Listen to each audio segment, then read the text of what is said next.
Hello, welcome to Virgo Philippines. So ito nga pala yung reading natin for Virgo at ang pag-uusapan natin ngayon ay ang Mercury retrograde na magaganap ngayong November 9 hanggang November 29, 2025. So ang tatalakayin natin ay ang maaaring maging effect nito sa mga Virgo, lalo na ang Mercury ay ang planet na ruling planet yan ng Virgo and Gemini. So, isa ka sa talaga makakaramdam ng effect nito.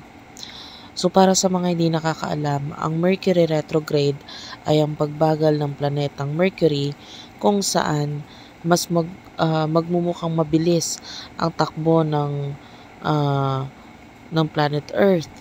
Pero in reality, same lang rin naman ang takbo ng planet Earth. It's just that bumagal lang yung takbo ng Mercury. Kaya ang effect nito is ito ang tatalakayin natin ngayon. Para sa iyo Virgo, Mercury is happening in the sign of Sagittarius around this time of November 9, no? Pabalik siya ng Scorpio hanggang November 29. So, while Mercury is nandito sa Sagittarius, maaaring maapektahan nito ay ang area na may kinalaman sa iyong family at home, no? And also mother. Mag-ingat lang kasi there's a possibility of misunderstanding, pakikipag-away, pakikipagsagutan sa yun na nga, pamilya or sa iyong home or your mother or mother figure. Okay? So, lalo na ito ay naka-opposite sa Uranus, which is Uranus is the planet for unpredictable change, big change, ano? So, yung mga sagutan na ito ay pwedeng magdulot ng biglaang pagbabago lalo na no sa area na may kinalaman sa iyong career.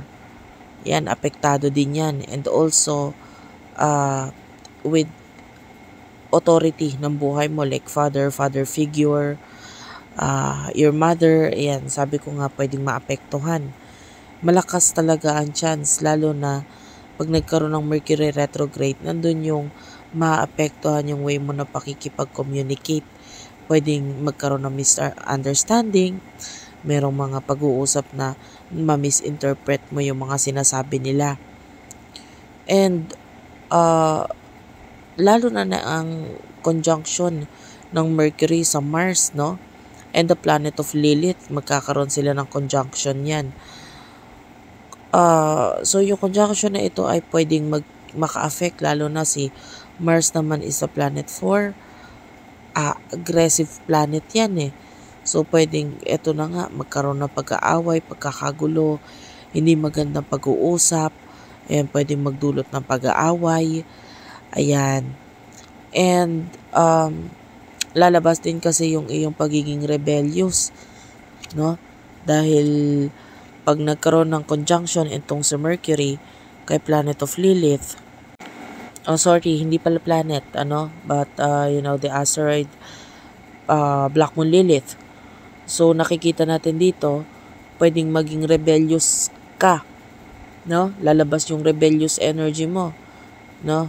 Dito yung wala ka na pakialam sa kung ano yung magiging tingin or mga sasabihin nila, kung ano yung dinidikta ng isipan mo, ng puso mo. Ito yung mas mailalabas mo around this time.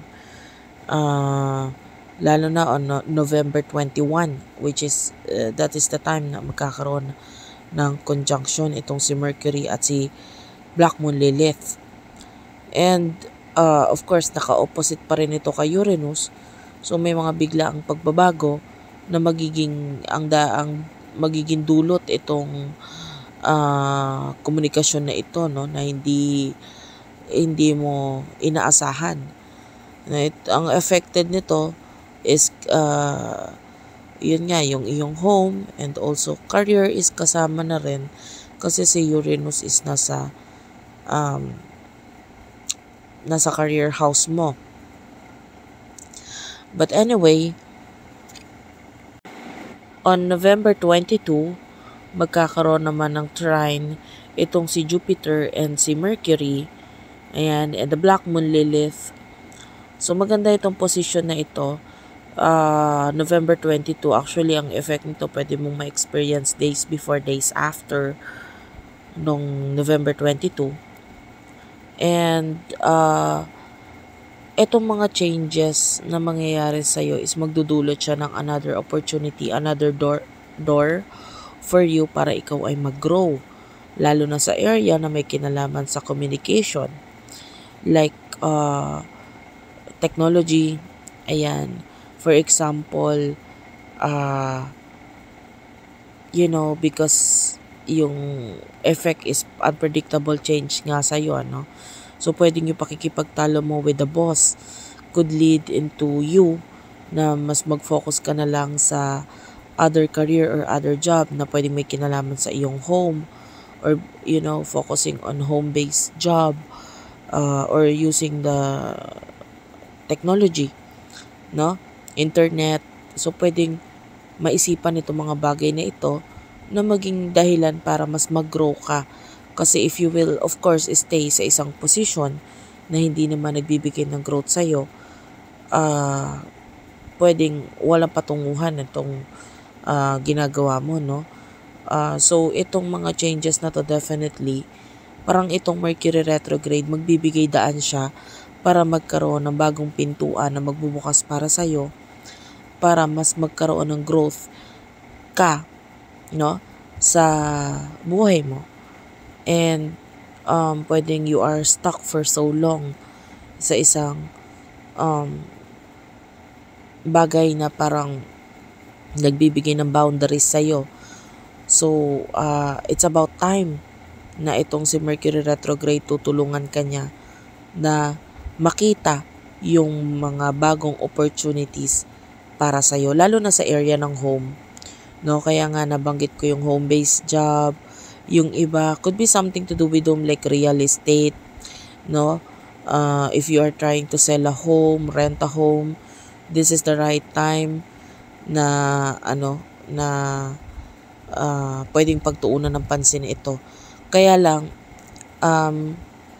medyo I would suggest na after na ng Mercury retrograde yung regarding sa mga kontrata.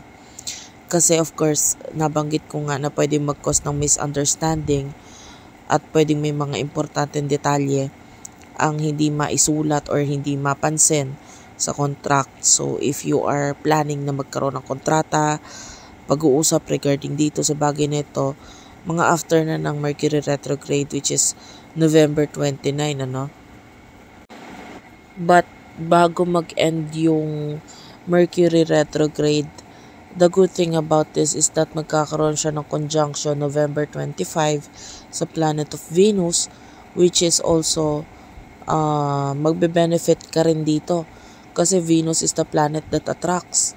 So, people from the past, around the time November 25, pwedeng maisip mo sila, and sila din naman ay maisip ka at magkaroon ng communication sa inyo, magandang connection, communication.